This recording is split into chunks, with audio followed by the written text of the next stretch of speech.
You're listening to Sox in the Basement, a production of the Broadcast Basement Limited, where every show is 30 minutes of good and comes from a basement bar on the south side of Chicago. Pull up a stool, pour a cold one, and join us right now for Sox in the Basement. Heard everywhere podcasts can be found, and always at soxinthebasement.com. The White Sox got a win on Sunday, an improbable come-from-behind victory. Everybody's excited. People are hugging. There'll probably be more babies on the south side in 9 months than what normally would have occurred. That's how exciting it was to get your first win in nearly 2 weeks, my friend. Oh, I figured the babies were coming because what else did you have to do? Wasn't like the TV was captivating you for any particular reason. The improbable win, yeah, and it might be the start of something great, says Andrew Vaughn, and yeah, no, it's not. It's not the start of something great. Look, it's good to get a win. It's awesome to have those improbable comeback wins. They happened during the course of the season. It was a lot of fun. I think it would have been more fun had the park been full, had it not been lousy weather out, and had the team not been on the heels of a 10-game losing streak. But hey, a win's a win, and that's I think going forward, one of the things that you can watch for with the White Sox is they still play baseball. Baseball is still an unpredictable game. There's still going to be some fun games here and there, even if we're not looking forward to something spectacular at the end of the year. Let me ask you a question. If the White Sox played 10 games over 500 for the rest of the year, would you take any pressure off the front office being fired or Chris Getz being removed because your minor league system is a mess? Because there's no way you'd make the playoffs just going 10 games over right now. Well, they're more than 10 games under right now, so no, you'd finish under 500. I think everybody gets fired anyway. Yeah, but you know that's what they're going to do. They're going to sit there and say, well, ever since they turned it around, we figured it out. Give us another chance in 2024. That's the message that will come. The message won't get told to you in person at Sox Fest because they're going to cancel that again. There'll never be a Sox 100%. Fest. There's never going to be another Sox Fest until new ownership comes in. These chickens are never getting in front of a crowd. They've got themselves so insulated, they believe that there's fans that believe in them. Okay, that's how bad this front office is. And if there is a Sox Fest, we will hand out Sox in the Basement approved rotten vegetables, courtesy of some farm that we find. And we'll help with the whole overall process. Here's the thing. The playoff chances released on Monday, the off day by Fangraphs for all of Major League Baseball, where like the Atlanta Braves have a 97% chance of making the postseason. The Tampa Bay Rays have a 95% chance of making the postseason. The Pittsburgh Pirates are killing it right now. They're only getting 32% because they're the Pirates, and they're just coming out of a rebuild, and there's plenty of holes there, and anybody with reason would sit there and say, they're winning, but probably not. The White Sox down at the bottom, 4% chance of making the postseason, according to Fangraphs. The only teams below them, Detroit and Cincinnati, have a 1% chance, and everybody else is hovering right around 0 with Kansas City, Washington, Oakland, and Colorado. That's the current situation right now, White Sox fans. And I'm happy about the win, and I'm watching certain players, but I'm also still calling for, as I have at the beginning of every show, fire Kenny Williams, fire Rick Hahn, sell the team Jerry, fire Jake Diekman into the sun, and you have sent a ton of different ideas in as to what you would do if you became the head of everything going on in that ballpark, still working for Jerry Reinsdorf, but if he handed you the keys today. Some of the responses that we got at soxinthebasement.com are incredible. We're going to go through them today. This episode brought to you by our friends over at Cork and Carry at the Park, the official home of the podcast for fans, by fans, Sox in the Basement, with an award-winning menu of burgers and ballpark favorites, a complete bar with your wines and your spirits, and so many craft beers on tap there. It is such fun to go out there, whether they're winning or losing, indoors or outdoors. The weather is going to warm up, and it's going to be a great time at 33rd and Princeton in the shadow of the ballpark. Get on out there all summer long. They can't take away the fandom aspect of things, Ed. I mean, the people that stuck around and watched that's a memory in a bad season. And that, I think, is what it's like to be a fan of a team like the White Sox. And deep down in the end, I think most of us have had more bad seasons than good. And so we understand what it's like to be a fan of a team that probably doesn't have any expectations going forward, but there's things that we're going to try to find on the show, and there's things we're going to do as fans, and one of those things is hanging out at Cork and Kerry at the park all summer long. Learn more at corkandkerry.com. Did you see Bryce Harper, after 159 days since his Tommy John surgery, in the lineup for the Phillies? We didn't need to look at that guy at all. Didn't he say in an interview he was looking at the White Sox? We didn't even look at him. Okay, we could have used a gamer like that, a guy who actually gets injured seriously and rushes back to get on the field without whining. That'd be amazing. Well, and also, plays DH willingly when he's injured because he knows it's better for his team and leads them to the World Series. Let's revisiting Rick Hahn's past sins, because that's what they are at this point. The offseason where Bryce Harper and Manny Machado are the two biggest free agents, and the White Sox go absolutely head over heels all in on Manny Machado, even though the line from the front office down to the field to the fans to everybody was, what this team could really use in the lineup is a left-handed hitting, power hitting outfielder. And Bryce Harper, a left-handed hitting, power hitting outfielder, was looking at the White Sox going, but everybody says you need this and you're going for that, and that's cool, but you didn't get that, and you never even called this. So, yeah, we don't need guys like that, though. No, absolutely not. There's no need for it. I mean, after all, we're lumped in with such luminary franchises as the Oakland A's, Kansas City Royals, Detroit Tigers, Colorado Rockies, Washington Nationals, all these teams that started the season with no chance at the playoffs, and here's the White Sox. I guess one of these things is not like the other is good, too, right? We were predicted as a team to not be this bad, but hey, we got out of the gate hot in the wrong way. Before I get into what people were putting down at soxinthebasement.com, and that's still up there, by the way, the survey as to what you would do if Rick Hahn and Kenny Williams were fired, Jerry Reinsdorf in some sort of weird state saw you standing there and handed you the keys to the kingdom. You had a conversation with him and convinced him. His handlers weren't around. He had an honest conversation with you. And then you look at him and say, I can run this team, Jerry. And he goes, oh, all right, I don't care. And he just says, you're in charge. And Kenny and Rick are out the door. What would you do? And we're going to get into what a lot of people sent there. There's a lot of consensus on a lot of different things. And then there's some interesting ideas that I want to share. And I came up with what I would do. I actually sat down and thought about this weekend. And mine is probably just the most scorched earth thing you've ever seen, but we'll have fun with that. But before we get into that, scorching earth? No. Oh yeah, I love scorching the earth. What did you think about the Luis Robert thing? Because Luis Robert Jr., doesn't run out of ball, says he's injured. Pedro Grifol is like, first time I've heard that.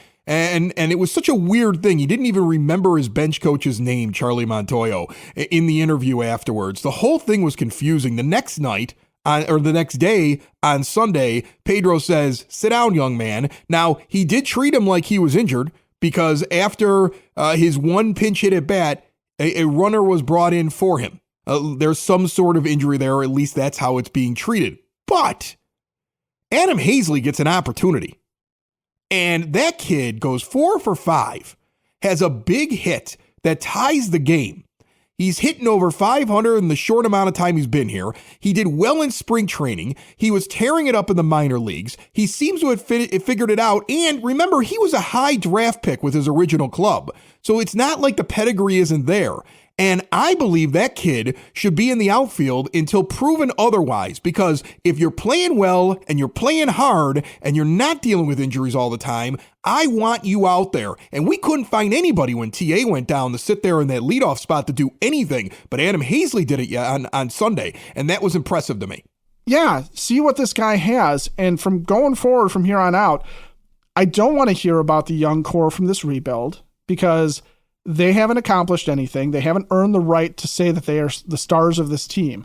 They might be the most physically talented, but you haven't earned the right to be the star. You have not earned the right to accept your own hype. You haven't earned the right to sit there and say, look how tough I am because I'm playing through an injury and hurting my team. And I don't have to tell my manager anything because I'm that guy, right? I just get to do what I want. No. If you're going to sit because Adam Hazley's the hot hand and he's going to show that he is worth his draft choice and he's just one of those late bloomers, great, because you know what? He might come in handy in the future for this team. If you are going to end up sitting because, frankly, you're hitting under 200, I'm sorry. Then you're going to end up sitting because, frankly, you're hitting under 200 and somebody else is going to get a chance. I don't care what your contract status is. I don't care what it cost the White Sox to get you during the rebuild. If you're dealing with a long-term injury and you need a little bit of assistance, everything from stair lifts to ramps to grab bars, lift chairs, bathroom remodeling is all available at Hyatt Home Medical Equipment. Keep mom and dad, grandma and grandpa out of assisted living as they get older. Make it so they can get around on their own and live independently. Switch to a new age of life. They're going to work with your insurance. If you mention Sox in the Basement, you get an additional discount, and they have 0% financing for qualified individuals. Those using CPAP machines, if you're unhappy with your vendor, switch now with Hyatt and get supplies directly mailed to you. And their showroom has testing rooms. They're going to go through the latest technology and tell you what you can get. What you're using now may be loud and annoying. There are much better things out there. The technology is always evolving. They also have the latest in continuous glucose monitoring. Learn all about what they can do at hhme.com or stop in and see them in person, 3518 West 95th Street in Evergreen Park. Ed, I look at this team and I watch these players out there, and there are certain players that I see not giving up. Yasmani Grandal doesn't seem to want to give up. No matter if your team is up or down, he's having good at-bats, he's working the count. Andrew Vaughn doesn't give up. This Hazley kid didn't give up. Jake Berger has been killing the ball. He's my third baseman. I'm not even waiting for Moncada to get back. He's going to be out for a while. Gavin Sheets hitting really well. Have him in the lineup every time there's a right-handed pitcher while he's hitting. Let him go. All right, you got to find a way to get the guys in that are having good at-bats and producing for you.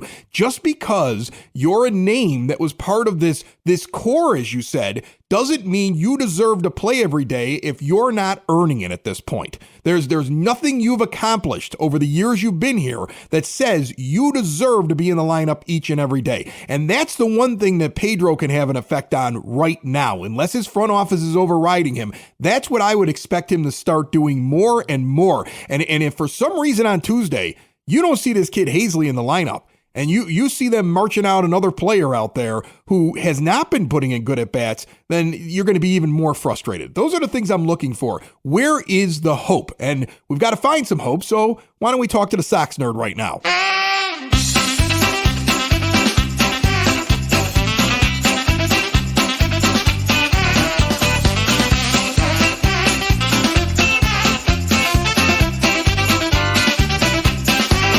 On the phone line with us right now, as you can hear from the music behind me, our resident nerd, the Sox Nerd. Sox Nerd, how are you?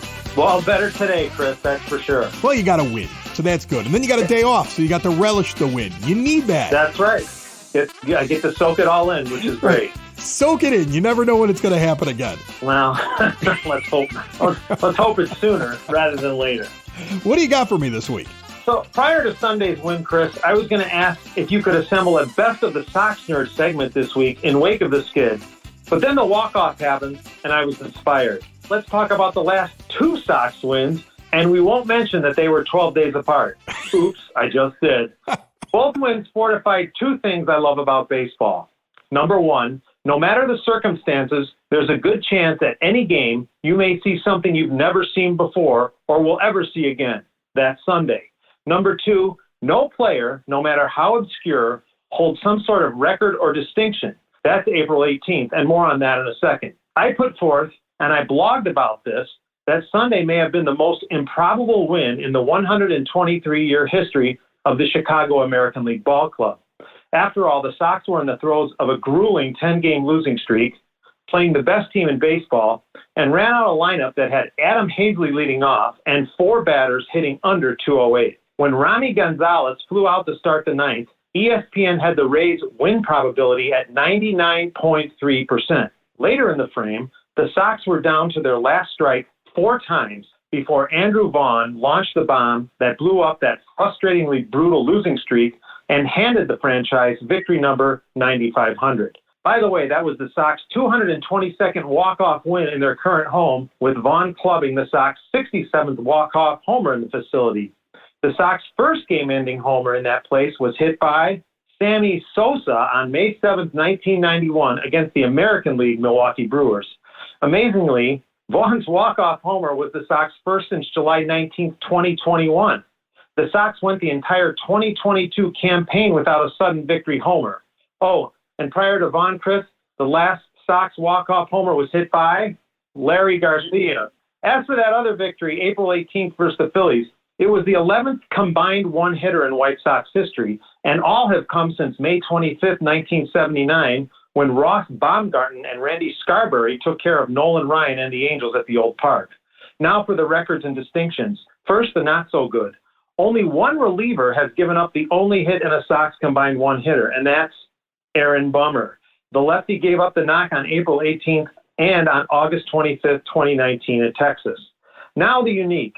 In that April 18th win over the Phillies, Seby Zavala became the Sox all-time leader with 3 caught combined one-hitters. He broke a tie at 2 with the great A.J. Pierzynski. So in addition to being the only number 9 hitter in Sox history with a 3-homer game, Seby Zavala can add that to his resume. So there it is, Chris. Plenty of nuggets from the last 2 Sox wins. As for my zinger, Chris, you are the boss, so I will give you the choice. Do you want one on doubles or triples? Well, I don't feel like we've had a lot of triples. Let's go triples. Well, it's funny you mentioned that. Triples. Rami Gonzalez's pinch triple on April 27th was the 61st in team history, and it saved the Sox from just their 8th tripleless April in team history. The last time the Sox did not have a triple in April was in 1995. Maybe, though, there should be an asterisk next to that triple because Rami's 3-bagger came off a position player. Wow. Listen, my friend, you're doing a heck of a job up there. And for you to come up with positive things to put up on the scoreboard must be more difficult these days than it's ever been. So, Godspeed and good luck. Well, thank you. It's a hunting and peck adventure, and I will brag a little bit. When Adam Hazley was up in the ninth, I had his career stats on the board in the 9th inning, which were pretty good. And then when Vaughn was up with 2 outs, I had what he hit last year with 2 outs, and that was pretty good too. So maybe it's all coming together, Chris. Let's hope so. You get it on track. I'm counting on you. Don't put that on me. Dave Marin sits up there and puts all those great tidbits up on the scoreboard at the rate, and then he joins us once a week here on Sox in the Basement, and he's brought to you by the law offices of Parente and Norm. When you've been injured, you need a team that will do what it takes to fight for your rights. Insurance companies only care about one thing, the bottom line. The law offices of Parente and Norm, their team has the experience, dedication, proven results it takes to get you the care and compensation you deserve. For a free case evaluation, call or text them today, 312-641-5926, or visit pninjurylaw.com. All right, let's take a look at this fire Rick and Kenny thing that we've got going on. You have fired... No, Rick and Kenny have been fired. Oh, yeah, well, that's right? what we're doing. We're saying that if Rick Hahn and Kenny Williams were fired today and Jerry Reinsdorf gave you the keys to the kingdom, and you could get rid of anybody in the organization, anybody, right? Like anybody you want. I'm talking if you don't like the chicken vendor. Everybody except for Jerry you can get rid of. There's a couple different rules that are inside of this thing. Like you can't DFA somebody with over $15 million still owed to them. You can only promote 2 guys from AA, but no more than that. Nobody below AA, unlimited AAA players, no trades because it's early on. As the season goes on, we'll start letting you throw in trade proposals or people that you'd like to move on from. I think it's still a little early to start thinking about that right now. Yeah, sure. I mean, you could have the conversation today of do they trade Tim Anderson if he gets hot, has value with the extra year on his contract, if the right thing is there. But I don't want those guys making that move because they're idiots up there. I want the next front office making those moves. So what would people do? And I just want to read some of these results first from folks. And why don't I just start with when guys are coming back who are injured right now? The consensus among all the people that filled this out at soxandbasement.com, and again, you can get yours in. We're going to go through these over the next couple of weeks. The consensus is that when Tim Anderson returns, likely on the 2nd of May, that you want to send Lenin Sosa down. The majority of people said that. Some say Romy. One guy threw in Elvis Andrus, said just DFA him. I don't know what the point of him is, but that's the name. When Hanser Alberto returns, it's pretty split up amongst Romy. Those that didn't say Sosa at that point. Some say Hanser as well. In fact, let's be honest. Reading what I have here in front of me, Ed, and you tell me what you think of this. White Sox fans who responded to this poll, they all pretty much say you've got 4 really bad players that all basically do the same thing badly. And they would like to see them gone as soon as humanly possible. And that's Romy, Sosa, Hanser Alberto, and Elvis Andrus. Those are the four that they're very quick to say, dump them, don't dump anybody else down to the minor leagues before you get rid of guys like that. What do you think of that? Well, I think there's gray area there. I mean, I agree right now, Lenin Sosa's not playing well enough to justify being up here. He needs to go back down, and he needs to build up more and sort out whatever it is that's holding him back up here. Elvis Andrus and Romy Gonzalez and Hanser Alberto much closer in terms of what they are, but I think really Hanser and Romy are utility guys. Elvis Andrus was signed to be your starting second baseman. Lenin Sosa is a prospect who is not ready, may never be ready, let's face it, because he's just a prospect, is not ready to come up and not ready to be here and has shown that now. So, you know, I think that the people that are saying you got to send Sosa down, well, that makes a lot of sense, and that's honestly probably what's going to happen, I would assume. The folks that are in the DFA Elvis Andrus, yeah, I can see that too. I would keep him around. I would say, look, defensively, he's probably the best option right now at that position. And that'd be the last last place I'd go is getting rid of Andrews, because you just don't have anybody else at second base, so you might as well keep somebody here to do it. I don't know what you're developing by letting the other guys play bad, and you know, I would probably keep him out there for a while. I'd probably hang on to Elvis. I would say it's a toss up between Hanser Alberto and Romy Gonzalez, and I'd probably keep Alberto first and give him an opportunity because you liked him in spring training. And then if he's bad for a couple of weeks after he gets back and you want to DFA him and bring up Romy again because he's doing well in the minors, you can do that. It's easier than doing it the other way where you DFA Hanser and Romy never improves. So I would send down Romy and I would send down Sosa because I would sit there and say, you guys have options. Go down and work it out. Let's see if that snaps them into place somehow. And maybe later on down the line, you may see them come back up to the major league staff. So I probably would hold on to Andrus and Alberto. When it comes to pitchers, I asked the question about what happens when Liam Hendricks returns and when Garrett Crochet returns, and Crochet looks like he's coming in very, very soon. Jake Diekman, overwhelmingly, White Sox fans want gone. He is to the sun with you, Jake. Yeah, he's done. Nobody wants to see him again. As we predicted when they made the trade last year, we said, you're going to hate this guy. He's going to drive you nuts. And that's what ended up happening. Joe Kelly's second on the list of the most requested to be dropped off this team, and Aaron Bummer being optioned down. He has one more option, is something that was suggested a lot as well when these pitchers come back, because it's like, hey, well, you know, you've had plenty of opportunity. You're driving us nuts, and we can send you down as a wake-up call, and we don't have to let you go. So he was also thrown into the mix as well. Those are the guys that I would say that most White Sox fans in here are ready to remove out of the bullpen right now if they were the GM, if they were in charge of baseball operations when Hendricks and Crochet return. Well, and why not? I mean, Diekman does nothing. Joe Kelly has been a disappointment since he was signed. Anybody that gets signed that's already injured when you sign them, that one I always kind of tossed my hands up in the air and just went, what? Why? I couldn't even get the word why out. It just went, it just made noises. But I think Kelly and Diekman are, for a lot of fans, probably indicative of everything that Rick Hahn has done wrong with this team, because they are expensive and mediocre at their job based on the back of a baseball card for a guy that was probably aging out of it. And for Diekman, it was a case of, we traded a failure in Zach Collins to get a failure in Reese McGuire that we didn't really want, so we traded him to get whatever bag of nothing we could get from whoever would take him.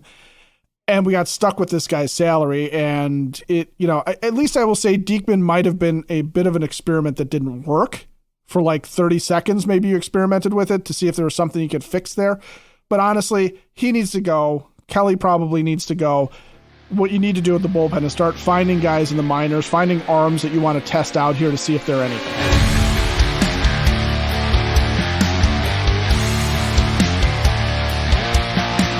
All right, I want you to pour yourself a beer here for a second, my friend. I've got a new one, Russian Imperial Stout from Hailstorm Brewing. I was just there this past weekend out in Tinley Park. This is called Malt Slayer. It's a 10.2%er. It's glorious. I also had the Oaks out there, the Imperial Brown Ale that is 9%. And then I was just a lot of slurry afterwards, but it was glorious. It was happy. I can see where I can see where this would do this to you. Yeah, That to you. exactly. I'm already it's already hitting me. Yeah, I've had one sip. really good stuff over at Hailstorm Brewing gosh. Company right now. We're going to have to do some sort of outing there during the summer for Sox fans. We got to make this as fun as possible this season. They're located in Tinley Park at 8060 186th Street, right off of 80th Avenue, with an incredible lineup of beers. They have a mouth-watering scratch kitchen. Really good stuff there. One of the things that I like there is they have like a whole array of dips. Like, you ever watch Only Murders in the Building? And the one guy, the Martin Short, loves dips, right? Well, if you love dips, they have like multiple chips and pitas and everything else, and then multiple dips that they bring out. Some are spicy, it's incredible, and it's a really neat appetizer they bring out. It's great for sitting in their tap room. They have a big giant beer hall there. That place was full on Saturday. It was a party, live music on the weekends. So much going on at Hailstorm. New brewer Will Turner. And I call him new, but he's been there now for over a year. He's killing it. Check out all of their events, everything coming up at hailstormbrewing.com, and get out there for lunch because it's a great menu. Hailstorm Brewing Company, the official brewery of Sox in the Basement. Okay, let's take a look at, as we're having this, and this is why I wanted you to do this. I'm going to go into my plan. I thought about this weekend. Okay. And I want you to critique my plan for what would happen. All right. Kenny Williams and Rick Hahn have been fired. In fact, I've been allowed to fire them. I just bumped into Jerry Reinsdorf. None of his handlers were around, and I bamboozled him into giving me control of the team. And all I had to really do was just explain to him all the things that were wrong. And he was like, really? Because everybody around me says everything is going really great. And I'm like, who's telling you that? And he goes, well, these people I pay that if it was going badly, I would fire them. And I would go, well, they're lying to you so they can have a job for life. And he just looked at me with this puzzled look on his face, which is really weird because the man is worth billions and still not very good at running baseball organizations. But anyway, we have this conversation and I become the guy in charge over there. Kenny and Rick are out. And now I get to make my decisions as to how I would do things right now. And you know what? It's May. At this point, I still want to put the best 26 men on the field. That's my focus. Maybe next month, after I've gotten my fandom out of my system, and I accept that the White Sox aren't going to make the postseason, I do something else. But here's what I'm going to do. I am optioning Lenyn Sosa to AAA as Tim Anderson is activated, cutting down playing time for Luis Robert Jr. and Eloy Jimenez. What I'm doing in my outfield is that Benintendi's always playing, and I want to see Hazley out there for now. Jimenez is going to have to fight along with Luis Robert Jr. for the other outfield spot out there and the DH spot, along with Sheets, who is going to get in there every single time at this point that I have a right-handed pitcher. So they're going to have a hard time finding spots to play, and I don't really care because they haven't really earned it. Now, I am optioning Oscar Colas down to AAA. He needs to go down and work. He needs to learn that this isn't good enough, and I don't have time for it right now. They already are down to 39 on the 40-man roster, Ed. Okay. I'm DFAing Jake Diekman immediately, and I'm also DFAing Middleton. You look at his career, Middleton had one halfway decent year last year. He puts too many guys on base, and whatever he did in the first couple of weeks he was up here, he's back to normal now. Okay, so I'm DFAing him. I've got 3 spots now. I've got 37 on my 40-man roster. I can now promote guys who aren't even on the 40-man roster. I'm sending Santos down. I'm optioning him to AAA out of the bullpen as well. I'm sending Michael Kopech to the bullpen. And I'm bringing up Davis Martin and putting him in my rotation. I'm letting Hanser Roberto come back, and when he comes back, I'm sending Romy down for the same reason I outlined earlier in the show. And then I'm adding to the 40-man roster and to the team Victor Reyes in the outfield, who's doing very well right now in AAA, to give him an opportunity. Why not? And I'm bringing up a AA relief pitcher by the name of Alejandro Mateo, who James Fox was on this show weeks ago pointing out as a dark horse to eventually pitch this season. And he's doing incredible. And I think a relief pitcher can jump from AA and go into the majors. If he's hot, he's hot. Give him a shot. What else? And Tanner Banks is coming up to be one of my lefties. I'm gonna move him back up from AAA. So here's what I've got right now. I've got Cease Giolito, Lynn Clevenger, and Davis Martin as my rotation. I've got Graveman, Lopez, Banks, Kopech, Bummer, Kelly, Lambert, and Mateo in my bullpen. That does not mean that guys like Joe Kelly are safe. It does not mean that Aaron Bummer is safe because I've still got Liam Hendricks and Garrett Crochet coming back. And those guys better start playing well right now because otherwise they're probably gone too. Bummer's got an option and I don't care. Joe Kelly's had plenty of time at this point. I mean, I had nothing but hope for this guy, but what has he done since he came in here? So that's how I'm looking at my pitching staff. And when I look at my roster, I'm saying Yasmani Grandal got to be in there as many times as possible. Andrew Vaughn, Jake Berger, Tim Anderson, Benintendi when healthy. He's trying his hardest. And you know what? He fits what my manager's trying to do. And I want Hazley to get an opportunity out there, and I want to see what he can do at this point. Those are the guys I'm focusing on. Andrus is over at second base because I like the defense. So when I tell you what I'm doing with the roster, what do you think? Well, to defend the Elvis Andrus thing, because I know that's where some people are going to point out, is that you haven't fixed second base right away. How do I do it, though? I don't have anybody to put there right now. And that's there's two prongs there. One is you don't have anybody to call up. There's just, if you look in Charlotte and you look in Birmingham, there's just really nobody that can do it. Brian Ramos is probably the closest. He had a few games at second, but he's not a second baseman. And if you're going to help this pitching staff, you need the best infield defense you can get. So Elvis being there, still hitting in the 9th spot, you can live with his lack of offense if the defense is there. And I believe that no matter what. I agree with everything else. I like you. I like how you agree with me. I would not want to see Sheets in the outfield, of course. I don't think you said that. But you did lump him in with a rotation with Robert and he Jimenez. would only be at DH. He would never see the outfield. I want to make that clear. Right. I was saying you got 3 outfield positions and a DH position, and 2 of the outfield positions I'm giving to Hazley and Benintendi right now. And then I'm saying that Robert, Jimenez, and Sheets have to find room. And to be honest with you, if Sheets is going to be in there against right-handed pitching, that means Robert or Jimenez is on the bench because they haven't earned anything. And that's right. why. And that's where they probably should be based on their performance right now. And then as far as the pitching staff is concerned, I don't have any quibbles with anything you said because there's really nothing else. Again, that there's not much else you can do. I think Mateo's an interesting find. I think but that's what this team has got to do. If they're going to make a change, that's all that they can do right now is go down there, look in the minors and say, okay, who's earned it? Tanner Banks should be up here. If Mateo's a guy that should be up here or at least should be given a shot, give him a shot. Try and find lightning in a bottle. Moving Kopech into the bullpen, you and I have talked about it over and over again. He's got way more value there right now because he has not figured out how to get through a lineup more than once.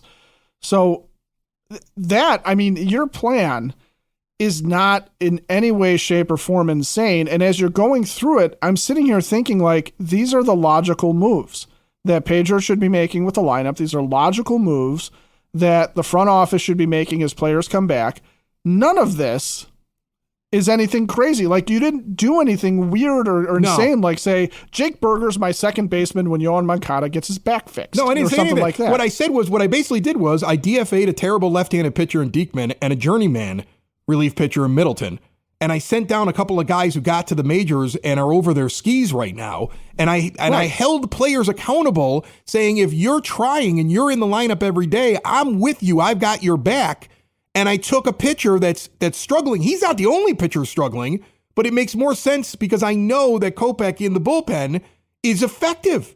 And I want to see him get effective. Again, I mean, I can't fix Lance Lynn, and Mike Clevenger's been thrust upon me. And maybe down the line, I'm making other moves and bringing up other players from the minors and inserting them in. But this would be the immediate move that I would make because I think it makes your team more competitive. And it also gives accountability, something that Kenny Williams said there was plenty of, and that's a bold-faced lie because there's no accountability in that office, not at all. Prove to me there is, Kenny. Start listing who's been fired or replaced because they were bad at what they do, and then start justifying all the people that have been kept around who are bad at what they do. Explain to me the accountability. There is none. What this does is it says, if you're giving me your all and you're showing up every day and you're a gamer, you're playing. Also, if you're the hot hand, you're playing. Right. That's what this is. And that's the only way you could turn something like this around. You cannot just sit around and say, well, the averages will all get better. I remember listening to Chris Ranji during the all-in season. What was that, 11 or 12? When he would go on every day and tell you that Adam Dunn's not this bad and at some point it's just going to get better because that's the law of averages. It never got better. And he was wrong when he said it every single day. He infuriated White Sox fans that entire season because anybody with half a brain was like, that's the stupidest thing I've ever heard of in my life. But he just kept saying it. And so right. You can't sit around and just expect all of a sudden that a light switch went on because they had a big inning in the 9th on Sunday. That is not what is happening here. It does not carry over like that. They didn't just win on Sunday and they're going to go off and win 10 more games. I mean, we want them to, but it's not what's going to happen. Well, the law of averages says... No, I'm kidding. Sox in the basement. Sox in the basement. Sox in the basement. Sox in the Basement. Heard everywhere podcasts can be found, and always on soxinthebasement.com.